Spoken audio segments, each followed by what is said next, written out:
오늘 그 사도 바울의 그 진면목을 좀 저희가 좀 살펴보려고 합니다. "어떠한 형편에든지"라는 제목을 좀 잡아 본 것이 오늘 11 절에 "어떠한 형편에든지 나는 자족하기를 배웠노니." 이게 사도 바울의 어떻게 보면 고백인데, 사도 바울에게 제일 어떻게 보면 탁월한 점이 뭐냐라고 한다면 저는 이 부분을 좀 꼽는 것 같아요. 그가 정말 회심을 해서 그 열정을 가지고 주님의 복음을 전했다. 이 부분도 굉장히 높이 사는데, 사도 바울의 진짜 힘은 어디서 나왔을까? 그 생각을 하면 물론 주님을 만나고 주님으로부터 그 지난 경험을 하고 하나님을 사랑하는데 어떠한 인생들보다 정말 앞서 나갔던 사람이기 때문일 수도 있지만, 그러한 모든 것을 통해서 그가 갖춰진 게 뭐냐? 어떠한 형편에든지 나는 머물 수 있는 사람이 됐다라는 겁니다. 이게 왜 중요하냐면요. 요즘 같은 시대, 요즘 같은 상황에 청년들에겐 더없이 좀 필요한 이 모습이 아닐까라는 생각을 좀 해 보게 돼요. 자, 그런 이 주제를 좀 놓고 이제 처음부터 좀 얘기를 들어보면, 여러분, 하나님이 인간을 창조하실 때 우리 이제 8월 1 일부터 교회 새벽기도 본문이 창세기입니다.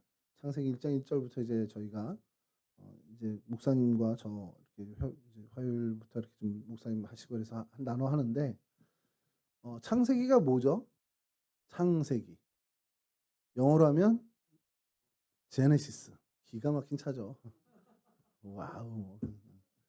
한번 몰아봤는데 야, 돈이 좋더라고요.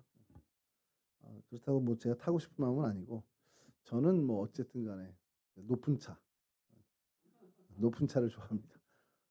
스타렉스 이런 거. 자, 제네시스. 뭐 그 어원을 라틴어로 따져보면 결국에 이게 우리말로 하면 창세기인데, 세상을 만드신 하나님의 이야기입니다. 세상을 만드신 하나님에 대한 기록. 자, 하나님이 인간을 창조하셨죠.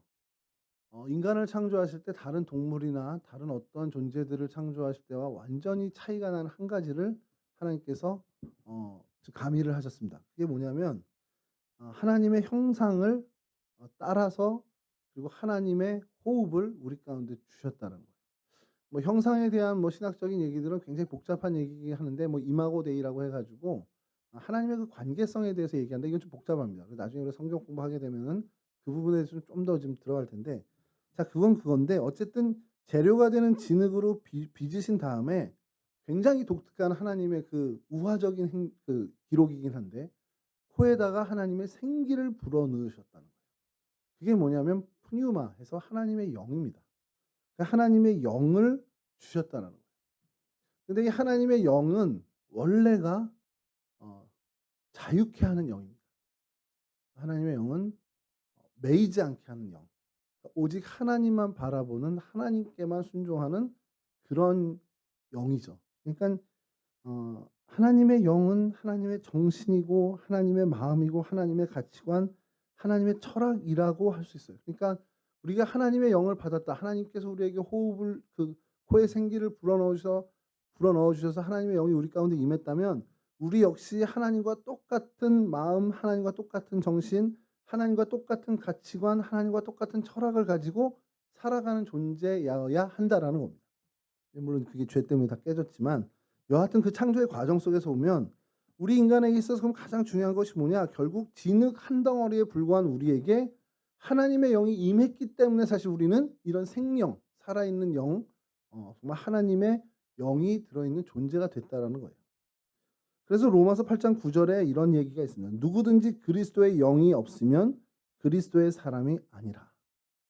이걸 좀 조금 더 그 리얼하게 읽으면, 그리스도의 영이 없으면 그건 사람이 아니라 그냥 흙덩이다. 그거는 그냥 먼지 티끌의 존재다라고 하는 것과 다른 얘기가 아닙니다. 그리스도의 영이 없으면 그리스도의 사람이 아니다. 사람은 사람인데 그리스도에 속한 사람이 아니다. 그런 얘기처럼 들리지만 사실은 그거라기보다, 그리스도의 영, 하나님의 영이 없는 사람은 그냥 사람이 아니다. 그건 그냥 뭐 유물론에서 말하는 것처럼 그냥 그런 물리적인 존재야. 그냥 흙덩이고 그냥 먼지덩이고 티끌이야. 그렇게 얘기하는 거예요, 사실은. 그래서 우리가 사람으로서의 정말 존재, 그러니까 사람으로서 살아가기 위해서 제일 중요한 건 하나님의 영이 우리 안에 있어야 한다는 것이죠. 자, 그 하나님의 영이 들어오면 우리가 아까도 말씀드렸지만 자유가 함께 주어집니다. 왜냐? 그리스도의 영은 우리를 자유케 하기 때문이죠. 기독교 자체가 원래 인간을 자유하게 하는 종교입니다. 좀 얘기를 하나 좀 드리면 이 기독교와 어떤 이런 미신, 우상 종교랑의 차이를 좀 드리면 여러분 미신은 뭘 믿습니까? 숙명론을 믿어요. 운명을 믿습니다. 옛날에 제가 좀 좋아하는 한 분이 책 제목이 운명이다 이렇게 뭐 책이 있는데 어 다 좋았는데 그 단어가 좀 싫었어요. 그러니까 어쩔 수 없이 정해졌기 때문에 간다. 아니 정해졌기 때문에 간 게 아니라 그 길이 의미 있고 그 길이 정말 바른 길이기 때문에 갔다라고 했으면 참 좋겠는데 뭐 이제 그런 의미겠지만 이제 뭐 숙명처럼 얘기를 한 거겠죠. 근데 미신은 어쨌든 운명 그런 팔자라는 것, 사주라는 것을 믿습니다. 근데 우리 기독교는 그것을 철저하게 거부하죠. 하나님은 우리에게 그와 같은 걸 주신 게 아니고요. 어 자유 어떻게 보면 운명과 팔자에 묶인 인생이 아니라 우리에게 선택의 기회를 주신 그 하나님이라. 그러니까 선택을 할 수 있게끔 기회를 주셨다는 건 결국 우리에게 A를 선택할 건지 B를 선택할 건지에 대한 자유를 주셨다는 겁니다. 이걸 좀 건축에 비유한다면 미신은 어떤 우리가 살아야 할 집을 이제 정해 주는 겁니다. 이러이러한 모양과 이렇게 해서 그렇게 살아가야 되는 거고 거기 들어가서 살아야 되는 것 그리고 그걸 그렇게 사는 것을 그냥 운명 혹은 팔자라고 얘기합니다. 근데 건축에 비유해서 비유하자면 우리 기독교는 하나님이 우리 집을 당신 마음대로 지어서 "야 여기서 하라."고 주시는 게 아니라 우리 스스로에게 "너 한번 건축해 봐. 네가 살 때 네가 한번 만들어 봐. 한번 지어 봐."라고 우리에게 선택권을 주시면서 그걸 할 수 있는 능력도 그 자유도 허락해 주신다는 것이죠. 그리고 그래서 우리가 열심히 지어 보는데 우리는 인간이니까 실수를 하잖아요. 열심히 지어 보는데 그 짓는 우리 뒤에서 계속 도와주시고 우리가 부족해서 실수할 때 어떻게 보면 망가질 수 있을 때도 어떻게 보면 피할 길을 주시고 그래서 다시금 이렇게 기회를 허락해 주셔서 다시 좀 건축을 할 수 있게끔 하나님께서 계속 도와주시는 겁니다. 왜냐하면 우리를 종으로 창조한 게 아니라 당신의 자녀로 창조하셨기 때문에 이러한 모습을 보여주시는 거죠. 종으로 창조했다면 "너 좀 시키는 대로 해." 이렇게 할 텐데 그게 아니라 "어디 한번 너 해 봐. 네가 스스로 한번 좀 해 봐." 이렇게 하나님은 우리에게 선택할 수 있는 자유 그런 자유를 누리는 자녀로 살아가게끔 해 주셨다는 겁니다. 사실 이 선택이라는 것을 우리가 취하게 된 것은 그 이유를 찾아보면 결국 하나님이 우리를 자녀로 삼아 주신 거고 그 자녀로 삼아 주셨다는 건 뭐냐? 다르게 얘기하면 하나님이 그만큼 우리를 사랑하신다는 겁니다. 우리가 하나님으로부터 그런 사랑받는 존재이기 때문에 하나님이 자녀를 삼아 주셨고 자녀를 삼아 주셨기 때문에 종처럼 우리를 부리는 것이 아니라 아들, 딸처럼 정말 우리에게 자유와 그런 선택할 수 있는 기회를 허락하셨다는 것이죠. 그래서 우리에게 자유를 주셔서 선택을 해 주셨는데 이게 참 어처구니 없는 일이 벌어지는 거죠. 인간이 선택의 자유를 가졌는데 하나님을 선택하지 않는 어처구니 없는 일을 벌인 겁니다. 그게 사실은 원죄죠. 그리고 오늘날의 현실인 겁니다.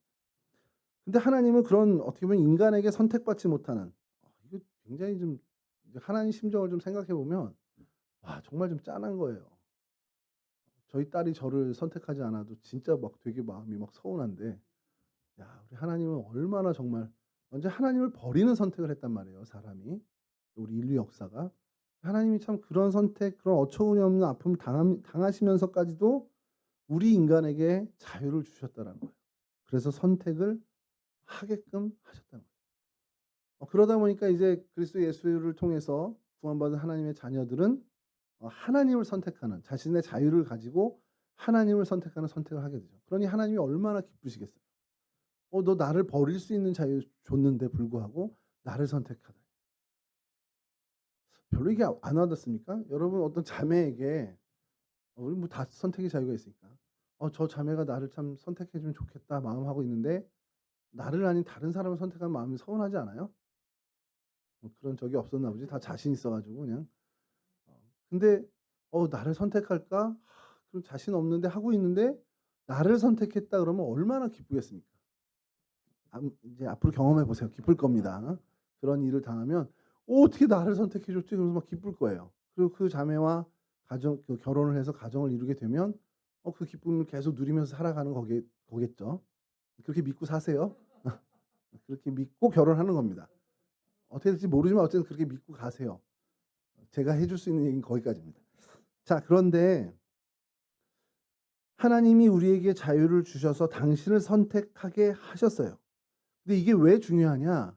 우리에게 자유를 주셔서 당신을 선택하게 한 것이 아닌 그냥 우리가 어쩔 수 없이 숙명팔자 우리의 어떤 정말 그렇게 몰려가서 우리의 자유가 아닌 우리의 자유로운 표현이 아닌 우리의 자유의 선택이 아닌 그냥 어쩔 수 없이 하나님을 선택하는 하나님께 매이는 그런 것이 된다면 거기에는 하나님을 향한 사랑이 들어갈 여지가 전혀 없다는 겁니다. 그러니까 무슨 얘기냐면 이게 조금 좀 무리한 예가 될 수도 있는데 어느 한 남자와 여자가 서로를 정말 자유에 의한 선택에 의해서 만나서 내 정말 선택에 의해서 저 사람을 사랑하기 때문에 선택을 한단 말이에요. 그게 자연스러운 건데 그냥 어떤 남자 그런 생각을 해 봐요. '저 사람은 그냥 나에게 주어진 사람이야. 그냥 운명이야.' 이게 굉장히 강력한 것 같지만 나는 그럴 생각이 전혀 없고 쟤를 사랑할 마음이 전혀 없는데 이게 내 팔자야. 그래서 어쩔 수 없이 쟤를 만나야 돼. 싫어도 그냥 난 쟤를 선택해야 돼. 이렇게 된다면 그 안에는 사랑이 사실은 어떻게 존재하기가 너무 어렵다라는 거죠. 그리고 그런 경우가 정말 많았습니다. 우리가 역사를 배우다 보면 우리 흔히 정략 결혼이라는 것, 어떤 외교적인 문제 때문에 왕자와 저쪽 나라의 공주를 결혼시키는 이런 것들을 우리가 많이 보잖아요. 그런 것이 바로 그겁니다. 사랑이 배제된 그저 사랑이 없는 선택.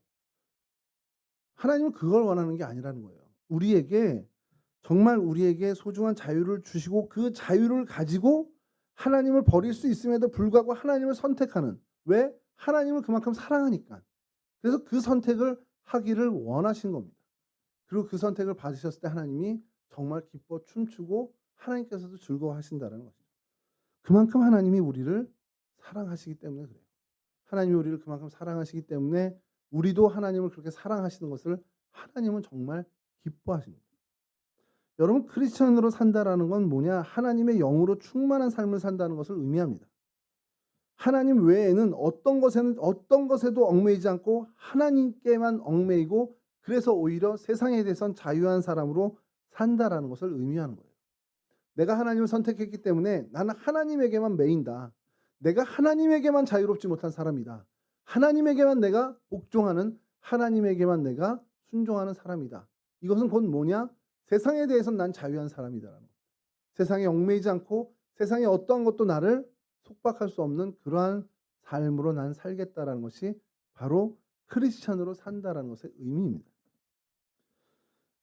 여러분 아무리 부자고 아무리 출세하고 아무리 유명한 사람이라고 해도요.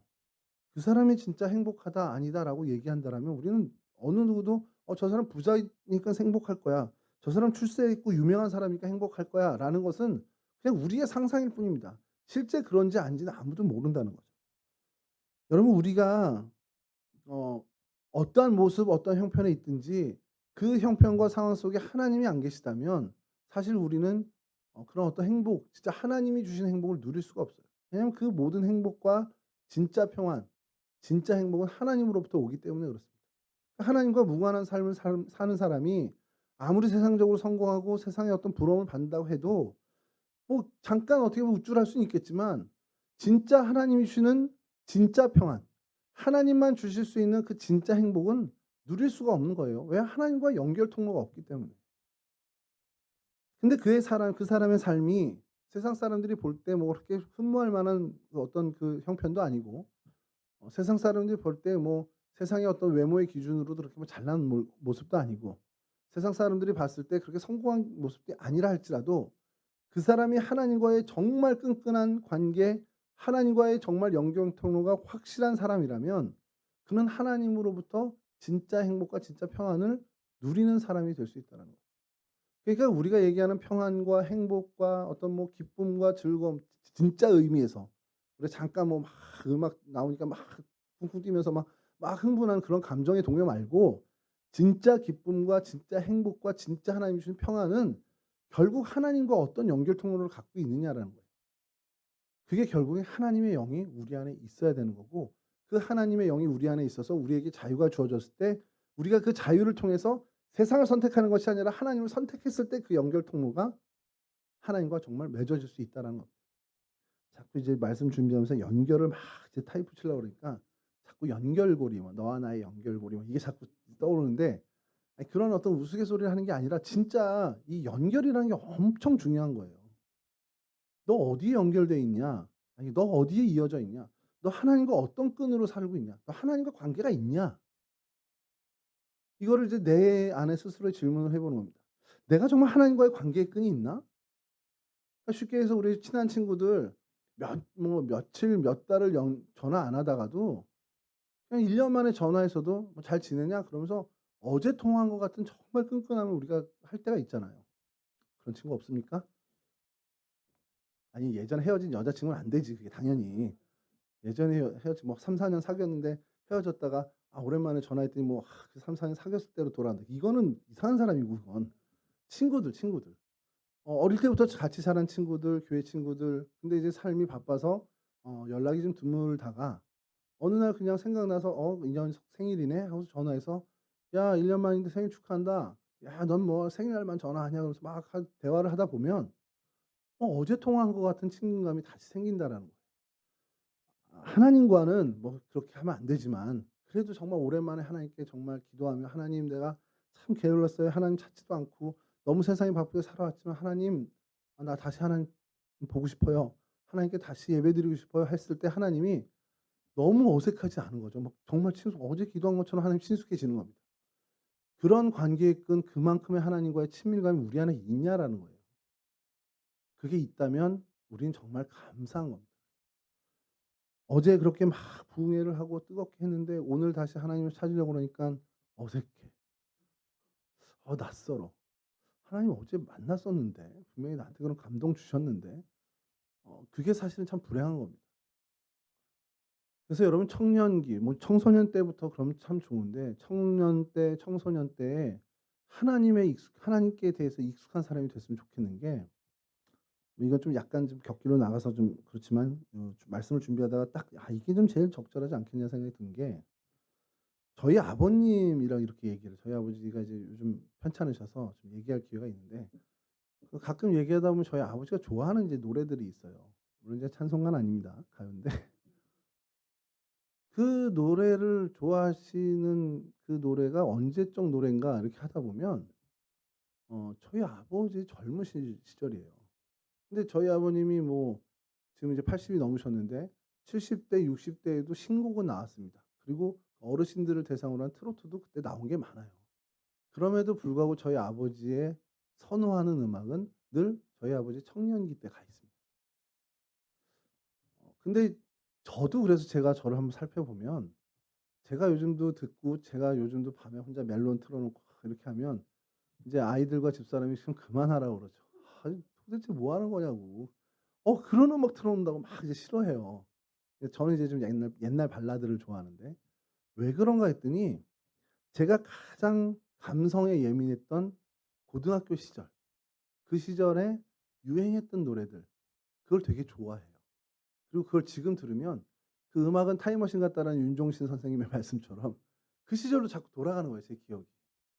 자 근데 그때에 접했던 친숙했던 음악과 더불어 제가 우연하게 발견한 거지만 제가 정말 그 시절의 노래 말고 또 그만큼 선호하는 노래의 시절이 있어요.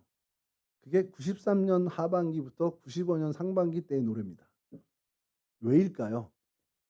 제가 그때 군 생활을 했어요.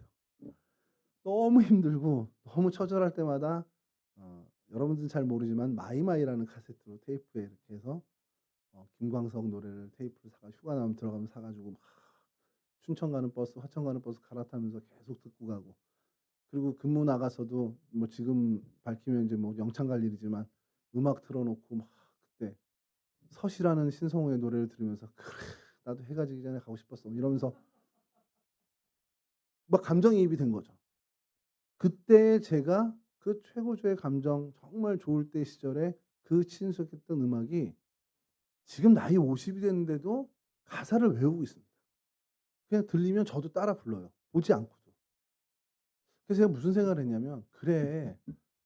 청소년기가 됐든 청년기가 됐든 우리가 정말 최고의 어떤 예민하고 가장 우리가 감성적이고 가장 우리의 이성 이런 모든 게 다 좋을 때 하나님한테 익숙한 거예요, 하나님께.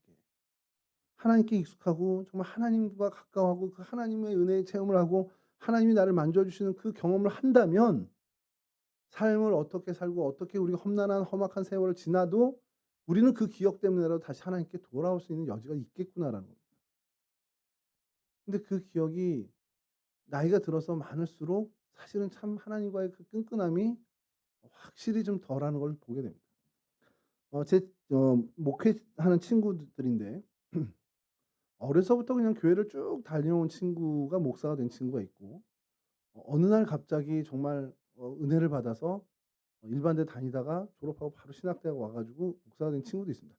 그러니까 그냥 은혜를 받아서 '나 이제 목회해야지.'가 아니라 교회를 쭉 다니고 있는데 목회해야지가 아니라 아예 정말 예수를 몰랐다가 그 학교 다니는 동안에 예수를 정말 처음 알게 된 거예요. 그 스물 뭐 5-6살 넘어서죠.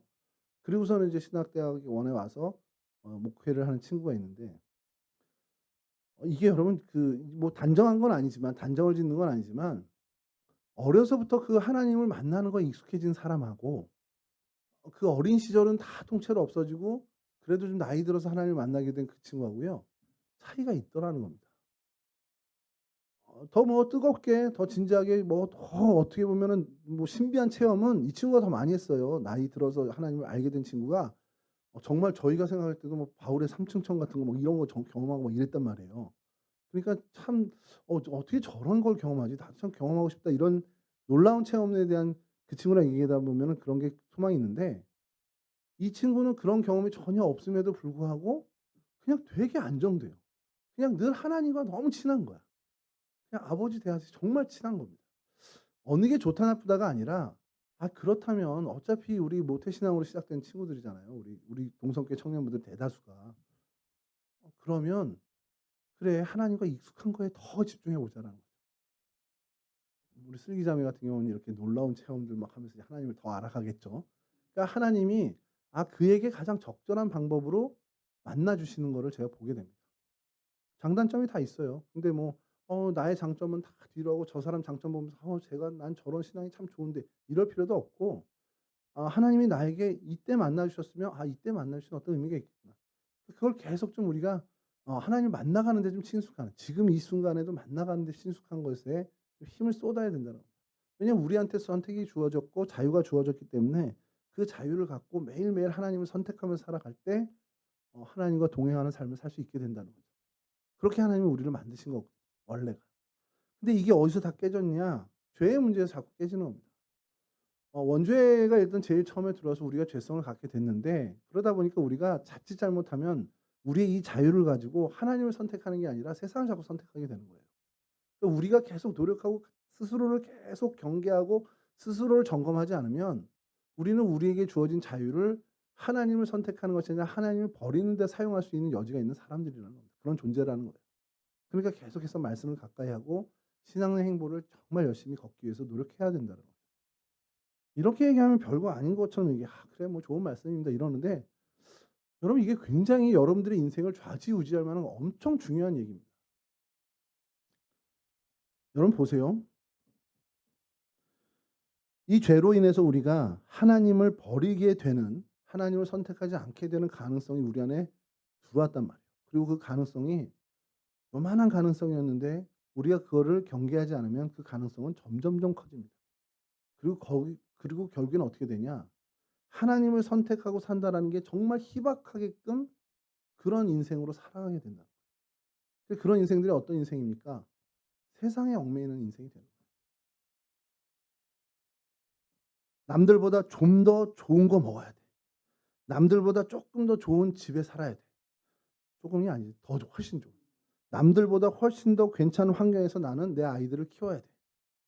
요번에 한산이라는 영화가 개봉했는데 그 예고편에서 제가 와 진짜 확 와닿은 그 문구가 "압도적인 승리가 필요하다."라는 거예요. 그 왜군의 정세를 순식간에 어쨌든 덮기 위해서 보통 승리가 아니라 압도적인 승리가 있어야 되는 거야 이번에. 그래서 이제 한산 대첩이 나오는데 세상 사람들이 그래. 이 세상에다 정말 이 세상에 얽매여서 내가 저 사람보단 정말 압도적인 집에서 살아야 되고 저 사람보단 정말 압도적인 출세를 해야 되고 이거에 목매어서 살아가는 사람들이 여러분 주변에 보세요. 얼마나 많은지. 나 그냥 이 정도 먹고 사는데 만족해." 절대 없습니다 제 주변에. 하나님을 버리고 세상을 선택한 제 주변의 제 친구들마저도 세상을 선택한 이상 그들은 '아 뭐 이 정도면 충분해. 아 요 정도 벌어먹고 살면 됐지.' 이런 친구 별로 없습니다. 간혹 정말 인격이 성숙돼서 그런 얘기를 하는 친구가 있는데 속마음도 모르지만 그들의 본심이 뭐냐? 세상에 속해 세상을 선택한 친구들은 그 세상의 종이 되어서 밤낮 무엇을 먹을까, 무엇을 입을까, 무엇을 마실까 염려하면서 압도적으로 '저 사람보단 내가 나은 삶을 살아야 된다.'라는 자신들의 기준에 더 나은 삶을 향해서 달려가고 있습니다. 근데 그 달려간 끝이 뭡니까? 오늘 우리 예배 때 1-2부 예배 때 1부 예배 때 드렸던 찬양 "웬 말인가 웬일인가 내 형제여." 세상을 쫓다가 저 세상이 지옥 갈 때 같이 지옥에 빠지는구나 이런 찬송가 가사를 오늘 들으면서 뭐 흠칫 놀랐는데 그래요. 세상에 얽매여서 세상이 추구하는 것 쫓다가 그 세상이 망하는 날 같이 망하는 겁니다. 그 세상이 망하는 날이 언제입니까? 내 생명이 끝나는 날이에요. 내 뭐 70이 될지 80이 될지 90이 될지 모르지만 내 이 땅의 삶이 끝나는 그날 나는 그냥 함께 끝나는 겁니다. 그게 세상을 선택했던 사람들의 결말이에요. 우리는 항상 봅니다. 세상을 선택해서 하나님을 버리고 내게 주어진 자유를 가지고 하나님을 버리고 세상을 선택해서 세상에 얽매이고 세상에 집중해서 밤낮 없이 세상에서 먹고 자고 누리고 정말 입고 할 것들에 집중했던 사람들이 결국 어떠한 결과를 가져왔느냐. 그냥 그렇게 살다 한 사람 인생 가고 흙에 묻히고 먼지가 되고 끝이 나는 거예요. 그냥 뭐 '치열하게 살았구나.' 그 정도입니다. 여러분 이게 정말 어마어마한 위험거리인 거 되는 것이 세상에 얽매여서 세상에서 정말 압도적으로 '저 사람들보다 잘 살아야지. 잘 사는 것도 아니고 사실은 더 많은 걸 소유하며 살아야지.'라고 집착하는 사람들로 인해서 여러 주변의 사람들이 피해를 입을 뿐만 아니라 그런 사람들이 모인 이 지구 환경에서 자연을 얼마나 그 생산 시스템으로 바꿔 놨으면 이 지구가 정말 지금 어떻게 보면은 망할 정도로 지금 황폐해져 가고 있다라는 거예요. 뭐 기후 문제뿐만 아니라 지구 뭐 온난화 이런 모든 게요. 인간의 욕심으로 인한 이 생산 시스템 때문에 사실 생겨난 거라는 건 우리가 다 잘 알지 않습니까? 얼마나 많이 우리가 정말 생산을 통해서 누리는 것 때문에 이산화탄소를 배출했으면 지구가 정말 그걸 감당할 수 없을 정도로 이게 온난화가 되고 있다라는 거죠. 그게 결국에 인간의 욕심이라는 겁니다. 세상의 얽매여서 세상에 대한 욕심을 가지고 살았기 때문에 인간 스스로도 파괴되고 인간이 살고 있는 이 지구까지도 사실 파괴되고 있는 그 현실을 우리는 목격하고 있습니다. 세상적인 욕구를 채우려고 공부하는 사람들이 있습니다. 세상적인 욕구를 채우려고 사업에 매진하고요. 세상적인 욕구를 채우려고 직장 생활을 하고 있습니다. 남보다 더 많은 것을 더 좋은 것을 먹고 마시고 입으려고 죽어라 공부하고 죽어라 사업하고 죽어라 직장에 다니고 있는 사람들이 우리 주변에 넘쳐납니다. 자기 자신만 생각하기 때문에 그 욕심을 채우기 위해서 다른 사람을 공격하고 지구를 공격하고 그리고 파괴해 갑니다. 그러면서 그 속에서 자신도 함께 죽어가고 있는 게 오늘의 현실입니다. 그런데 더 웃긴 거는요. 그런 사람들이 그 세상의 욕구를 채우는 방법을 찾다 어떤 방법까지 찾느냐? 예수 믿는 방법까지도 찾았습니다.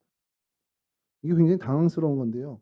세상의 욕구를 내 안에 있는 그 세상의 욕구, 세상에 대한 욕구를 채우기 위해서 공부하고 사업하고 직장 다녀봤는데 그것만으로는 부족한 것 같아요. 그래서 뭐까지 하냐? 예수 믿는 것까지 하는 겁니다. 예수 믿는 목적이 뭐냐? 내 세상에서 욕심을 채우기 위해서, 내가 세상에서 이루고자 하는 그 목표를 이루기 위해서 예수까지 믿어보는 겁니다. 그러니 이거 너무 힘든 거예요. 저분 예수 믿네. 저분 교회 안에 있네. 그러면 다 세상을 선택하지 않고 하나님 선택한 거라고 생각을 해야 되는데 그렇지 않고 세상을 선택하고 세상에서 그 욕심을 채우기 위해서 예수를 믿기까지 하는 사람들이 교회 안에 들어오기 시작하는 겁니다. 그럼 교회가 어떻게 돼 갑니까? 교회의 메시지가 어떻게 바뀌었습니까? 예수 믿고 복 받으십시오가 예수 믿고 정말 하나님과 그 좋은 관계, 좋은 형상 그 관계끈을 가지고 하나님이 주시는 선한 것들을 누리며 사십시오가 그 복이 어떻게 호도됐습니까? 예수 믿고 복 받으십시오면 예수 믿고 부자 되라는 걸로 변질되었다라는 거예요. 그리고 그 메시지에 환호하고 그 메시지를 정말 복음이라 생각하고 그래서 교회는 그것을 얘기하면서 그런 사람들을 더 끌어들이고 그러니까 세상의 어떤 성공과 세상의 욕심을 채우기 위해서 예수까지 믿어보려고 하는 사람들이 교회 안으로 정말 물밀듯이 들어오게 된 겁니다. 그게 한국 교회의 성장을 이루게 됐어요. 이거 녹화하지 않았으면 좋겠는데 이거 잡혀가겠는데 잘못하면. 근데 우리는 원래 예수 믿는 게 그걸 목적으로 믿는 게 아니잖아요. 여러분들이 어려서부터 믿어와서 '난 그냥 어릴 때부터 교회 다녀서 아무 생각이 없어요.'라고 한다 하더라도 예수 믿는 게 부자 되려고 믿는 건 아닌 건 알잖아요. 예수 믿으면서 내가 건강해지려고 혹은 예수 믿으면서 내가 뭐 시험 준비하는데 그거 합격하기 위해서 내가 예수 믿고 내가 어떻게 보면 좋은 대학을 가거나 좋은 직장을 가거나 내가 정말 윤택한 삶을 살려고 예수 믿는 그것 때문에 예수를 믿는 거야는 아니잖아요. 물론 예수님 믿기 때문에 예수님이 그런 복을 주실 때도 있지만 그게 여러분들의 목적은 아닌 건 알잖아요. 알 거라 믿습니다. 우리가 예수를 믿는 거는 세상에 얽매이지 않고 세상을 뛰어넘는 사람이 되기 위해 예수를 믿는 겁니다. 엄밀하게 얘기하면. 내게 주어진 자유를 가지고 내가 사랑하는 하나님을 선택한 삶을 살아서 하나님께 매인 사람이 됐을 때 하나님께 매어 있기에 세상에 매어 있지 않는 사람이 된다라는 거예요. 하나님의 논리와 하나님의 법과 하나님의 방식대로 살아가는 삶을 살기 때문에 난 세상에서 얘기하는 세상의 논리나 세상의 법과 식대로 사는 사람이 아니다라는 것을 선언하면서 사는 겁니다. 그게 예수 믿는 사람이에요.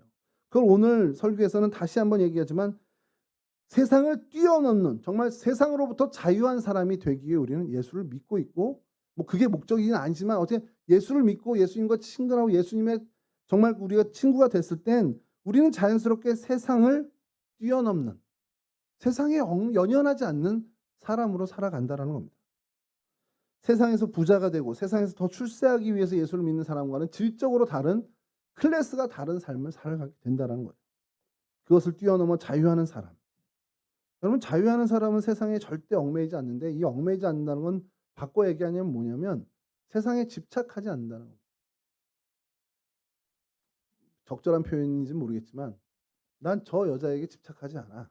그러니까 저 여자한테 얽매이지 않아 그러면 그 여자의 하는 일에 대해서 집착하지 않는 겁니다. 근데 집착하는 사람들은 뭔지 아세요? 저 사람에게 매여 있는 거예요. 그러니까 그 상황을 뛰어넘지 못하는 거예요. 그게 이제 스토커예요 쉽게 얘기해서. 자매가 될 수 있지만 세상에 대해서 스토커 짓을 하는 사람이 너무 많은 거예요. 왜? 세상에 그것을 뛰어넘지 못해서 세상에 얽매이가 되다 보니까.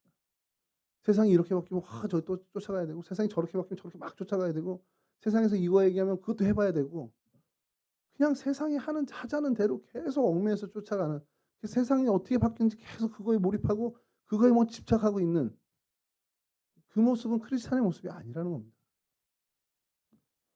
세상을 뛰어넘고 세상에 얽매이지 않고 세상에 집착하지 않으니까 어떤 모습을 보이냐? 오늘 본문에 있는 바울의 모습처럼 남보다 더 먹어야겠다는 생각? 관여 생각 많습니다. 남보다 더 크고 좋은 환경에서 내가 살아야겠다? 그건 아무 의미가 없는 거예요. 그러니까 욕심 부리지 않고 그것에 내 인생 걸지 않고 부하면 부한 대로 가난하면 가난한 대로 세상에 얽매이지 않고 그냥 나는 자유하게 사는 거예요. 하나님 믿으면서 하나님 주시는 평안을 누리면서 하나님 주시는 행복을 누리면서 그냥 자유롭게 사는 겁니다. 그게 사실 크리스찬이에요. 이게 왜 그렇게 되는 걸까? 근본적인 이유는요. 우리 2022년도 본향을 향한 순례자가 됩시다. 우리 표현인데 이게 사실 2022년도만의 표현은 아닙니다. 크리스찬의 평생의 사실은 슬로건이 될 수 있는 거예요. 여러분들의 시민권이 어디 있습니까? 승여가 국적이 어디니? 대한민국. 윤우가 왔어야 되는데. 윤우야 너 국적이 어디니? 그러면 한국이죠 일단은 윤우도. 이 왜 국적을 자꾸 물어보냐면 여러분들의 국적은 쉽게 어디예요? 우리 크리스찬들의 국적은. 하나님 나라입니다. 여기는 아무 의미 없어요. 어제 이대로 목사님이 중고등부 이제 설교를 할 때 이런저런 얘기하다가 집에 가자. 그러면 다 끝난다는데 제가 경험했던 건 뭐냐면 저희 큰애가 그랬나 작은애가 그랬나 어제 펜션을 한번 갔어요. 휴가 때 갔는데 펜션 괜찮은 거예요. 저도 야 사진보다 좋은데? 그리고 좀 약간 흥분돼 있는데 딸이었는지 아들이었는지 별로 이렇게 감흥이 없는 거예요. 그래서 "야 안 좋아, 안 좋아." 그랬더니 뭐라 그러는지 아세요? "우리 집도 아닌데 뭐." 근데 여러분 그게 진리입니다. 내 집도 내가 원래 내 집이 아니잖아요. 2 박 3 일, 3 박 4일 머무는 거 아무리 좋아 봐야 무슨 의미가 있냐 이거예요. 저보다 낫죠. 난 막 좋아서 "야 풀도 있어." 막 이러고 있는데, 근데 여러분 그게 우리가 이 땅에 있는 우리가 이 땅의 삶에 대해서 바라볼 때 우리가 가져야 되는 태도라는 거예요. 이 땅에 뭐 길게 뭐 70 년, 80 년, 90년 있을 수 있겠지만 하나님 나라 영원한 우리의 시간에 비하면 그건 정말 2박 3 일도 안 되는, 우리 인생이 2박 3 일도 안 되는 기간입니다. 그 짧은 기간에 "야 나 화장실 3개 있는 집에서 살아 봤어." 뭐 "야 나 99 평에서 살아 봤어." 이게 무슨 의미가 있냐는 거예요. 내 것도 아닌데, 내 집도 아닌데. 우리 집은 어디 있습니까? 하나님 나라에 있다는 거예요. 그게 더 중요한 거죠, 그게. 물론 이렇게 얘기하니까 오해하는 게 뭐냐면 "그럼 하나님 나라의 99 평을 위해서 우리가 여기서 뭘 해야 됩니까?" 이런 얘기를 하는데 아무 의미가 없대. 거긴 99 평의 의미가 없다고요. 그러니까 우리의 본향, 우리의 집은, 우리의 시민권은 하나님께 있어요. 하나님 나라에 있습니다. 그러니까 여기에 매일 필요 없어요. 여기서 잠깐 우리가 부하게 살든 여기서 잠깐 우리가 가난하게 살든 그건 아무 의미가 없고요. 여기서 어떻게 사는 게 제일 중요하냐? 우리에게 주어진 자유를 가지고 하나님을 사랑함으로 해서 하나님을 선택하는 삶을 살았냐 안 살았냐, 그게 중요한 거라는 겁니다. 그 선택을 하고 살았을 때 하나님이 주시는 행복, 하나님이 주시는 평안을 누릴 때 우리의 형편이 어떠하든지 그건 상관없다라는 거예요. 어떠한 형편에든지 우리는 아무 상관이 없다라는 겁니다. 오늘 설교 제목처럼 의미 없다라는 거예요. 제가 서장훈 선수를 현역 때는 되게 싫어했는데 그 서장훈 선수가 방송인이 되면서 점점 호감도가 쌓이더니 요즘 제가 되게 좋아하는 사람이 됐어요. 근데 그 서장훈 선수가 늘 하는 얘기가 제가 마음에 안 드는 게 뭐냐면 뭐 이렇게 막 떠들고 막 호들갑 떠는데 한마디 거기서 딱 합니다. "그게 무슨 의미가 있니?" 근데 그게 정말 주님 말씀이신 것 같은 것처럼 들릴 때가 있어요. 우리 막 호들갑 떠는 거죠. 뭐 이런 얘기는 그렇지만 뭐 옆에 교회 수련회 막 몇 명 왔어요. 뭐 우리 수련회 이번에 30명 넘었다고 해서 막 저한테 자랑하고 막 이러거든요. 그래서 제가 한마디 하죠. "무슨 의미가 있니 그게." 아까 종혁 형제가 우리 이렇게 좀 이따 좀 얘기 나누겠지만 어떤 모 교회와 이렇게 좀 연합 행사를 해 보자 막 얘기를 하다가 우리가 인원이 사실 좀 적은 편이잖아요. 교회 규모에 비해서도 그렇고 절대적인 숫자에서는 적은 편인데 사실 저는 뭐 그거에 대해서 크게 연연하지 않는데 약간 위축되는 게 우리 청년부 안에 있더라고요, 제가 이제 발견한 게. 근데 그 교회는 20 명이 넘어요. 딱 얘기를 하는데 약간 부러움의 어떤 말 목소리 중에 약간 부러움의 그게 있는 것 같은 느낌이 받은 거예요. 사실 전 별로 그게 의미가 없거든요. 그래서 '그나마 있는 우리 청년들 다 그리 가면 어떡하지?' 이랬거든요. 근데 이제 종혁 형제의 믿음이 대단한 것이 "그 청년들이 우리 교회로 오면 어떨까요?" 막 이러면서. 역시 회장은 달라요. 그죠? 근데 제가 이 대화 속에 저와 회장이 한 대화에 지금 결론 내리자면 그게 무슨 의미가 있습니까? 20 명이 이리 오든 우리가 그리 나가든 아무 의미 없습니다. 진짜 중요한 건 저는 그 생각을 합니다. 동성교회 15년 만에 복귀를 했죠. 15년 만에 복귀를 하면서 제가 다짐한 게 두 가지가 있습니다. 일단 동성교회로 인해서 얻은 은혜가 제가 되게 많아요. 그러니까 동성교회 통해서 하나님의 은혜를 받은 것도 있지만 실질적으로 동성교회 성도들의 은혜를 입은 것이 많습니다. 그래서 저는 그 은혜의 빚을 갚으러 오겠다라는 다짐을 했어요. 집사람한테도 용두동 교회에 있다가 동성교회 간다니까 지방 목사님들도 다들 "왜?" 저 이해가 안 되는 거죠. "야 부목사로 있을 거면 용두동에 있어야지 왜 동성을 가?" 뭐 이렇게 얘기하시는데 저는 그냥 "빚 갚으러 가요." 이렇게 얘기합니다. 그게 진짜 제가 하나님한테 말씀드립니다. "정말 하나님 나 여기 동성교회 빚 좀 갚으러 가겠습니다." 저는 동성교회 참 많은 뭐 조성 목사님을 비롯해서 우리 성도들한테 참 많은 빚이 있는 사람입니다. 그래서 빚 갚으러 가는 게 하나고요. 또 하나는 뭐냐면 제가 여기 수련목으로 있을 때부터 이제 막 부목으로 지내는 그동안에 초반에 제 목회 초기의 초반에는 저도 약간 성과 위주, 약간 일지향적인 사람이에요. 그러다 보니까 싱싱 캠프? 야 100 명은 돼야지. 그리고 제가 이제 고등부를 이제 계산중앙에서 고등부를 맡았는데 고등부 출석 인원이 90 명이었어요. 고등부만 1, 2, 3 학년. 이거 100명 넘겨야 되는 거. 막 그게 스트레스인 거예요. 어떻게 하면 100명 넘을까? 그래서 그 안남고등학교라고 있는데 새벽 예배 끝나고 딱 가면 걔네들이 이제 등교하는 시간이에요. "좋은 하루 되십시오." 하고서 계속 그 앞에서 혼자 이렇게 해요. 가끔 부장 선생님이 나올 때도 있고 하는데 하루도 안 빠지고 갔던 것 같습니다. 근데 이제 나중에 한 1달 좀 넘으니까 애들이 좋은 아침 아저씨다." 이러는 거예요. "좋은 아침? 이거 괜찮은데? 브랜드를 써 볼까?" 막 이렇게. 그렇게 친숙해진 애들이 오기 시작하더라고요. 근데 이제 넘은 거는 실제로 걔네들이 안남고등학교 애들이 온 거보다는 고3 애들이 나오기 시작해서 100 명이 넘었습니다. 고3 애들은 어떻게 나오겠냐? 매일 저녁 기도회를 했어요. 걔네들 끝나는 시간에 학원 갔다가 집에 가는 그 길목에 10시부터 11시 그 사이에 제가 항상 머물고 와서 기도받고 가라 고3들. 그렇게 해서 했어요. 그땐 제가 젊었거든요. 그랬더니 정말 그때 고3 애들이 막 그냥 그래서 한 100명이 넘을 때 제가 너무너무 좋았던 거예요. 근데 무슨 의미가 있습니까? 100명 넘는 게 지금 생각해 보면. 그러다가 제가 이렇게 이제 마지막 이게 동성 오기 직전에 나름대로 목회의 포인트나 그 결론이라고 하기는 좀 아직 그런데 '아 이건 아무 의미가 없구나. 사람 많이' 제가 하나님 앞에 가서 "하나님 저 100명 목회하고 왔어요. 하나님 저 1000명 목회하고 왔어요." 이게 무슨 의미가 있겠습니까? 하나님 제가 목회하는 목회 현장에 저랑 만났던 그 크리스찬, 우리 청년, 뭐 중학생이면 중학생, 고등학생이면 고등학생. 제가 이 친구가 하나님의 사랑을 경험하고 하나님의 말씀의 사람으로 견고히 서는 것에 제가 최선을 다했습니다. 저 딴 거 모르고 그것만 했습니다라는 그 고백을 하나님께 드리는 게 맞구나라는 겁니다. 동성교회 올 때 사실은 뭐 청년 예배가 한 대여섯 명 같이 모여서 예배 드린다고 그러더라고요.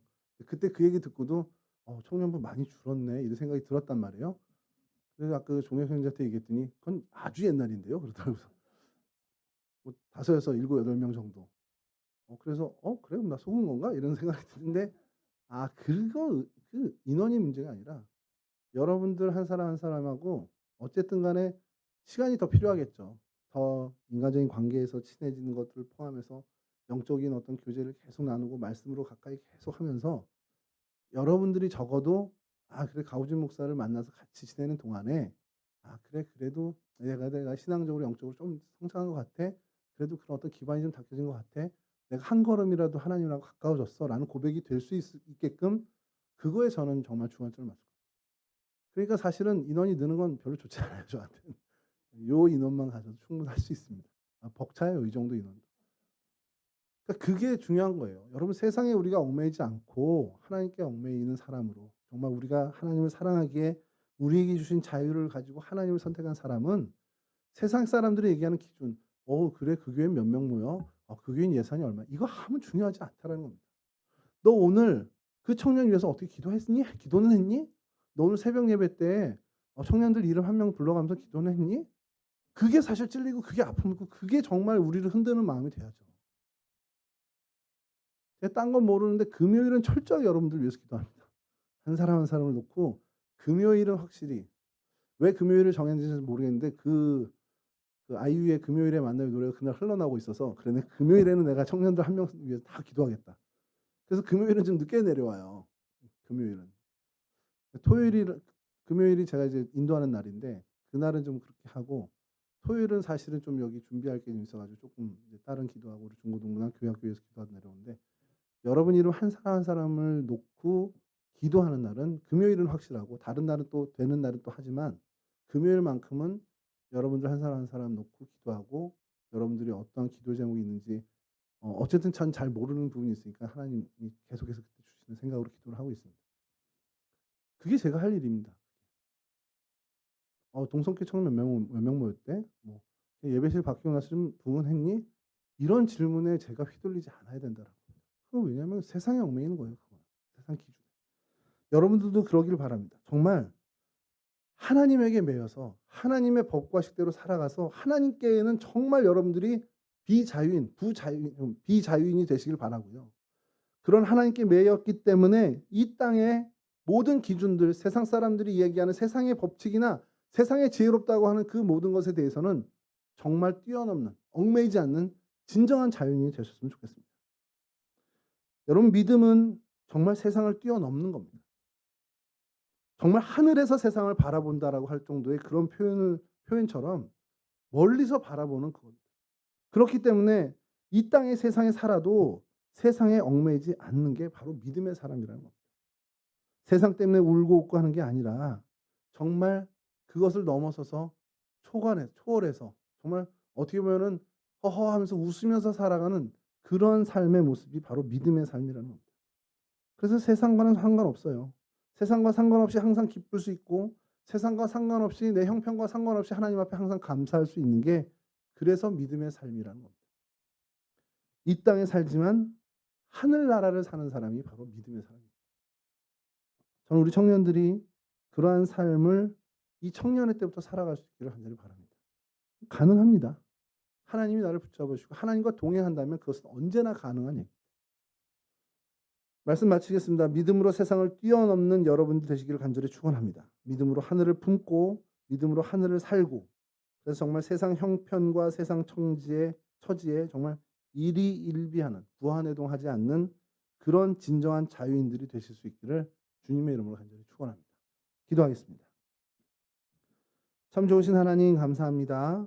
오늘도 저희들에게 귀한 날 주셔서 아버지 하나님 앞에 나와 하나님을 예배하게 하시고 또 우리에게 주신 귀한 사명의 자리에서 충성을 다할 수 있는 정말 땀 흘려 충성할 수 있는 은혜의 기회를 주심도 감사를 드립니다.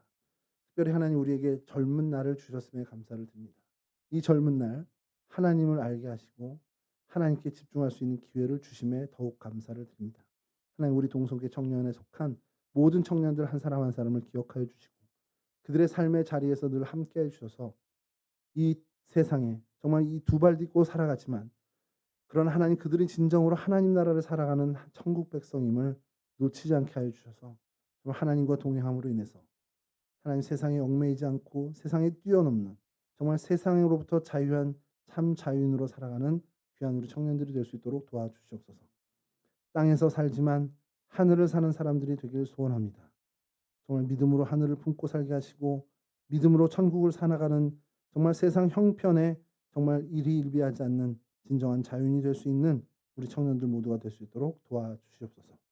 그렇게 하나님 평생을 살아가 이들의 인생이 맞춰지는 그날에 정말 감사함으로 하나님 앞에 다가가는 우리 청년들 될 수 있도록 그런 거룩한 인생 될 수 있도록 하나님 도와주시옵소서. 감사하며 예수 그리스도 거룩하신 이름으로 기도합니다. 아멘.